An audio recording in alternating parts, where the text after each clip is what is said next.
தமிழக வாக்காளர்களிடையேயும்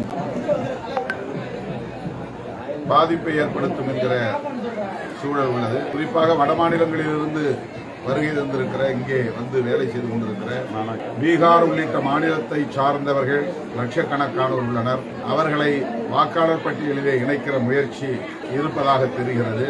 பாஜகவுக்கு எதிராக வாக்களிக்கக்கூடிய சிறுபான்மையினர் மற்றும் தலித்துகளின் வாக்குகளை நீக்குவதற்குரிய முயற்சிகளும் மேற்கொள்ளப்படலாம் என்ற ஐயம் எழுந்துள்ளது.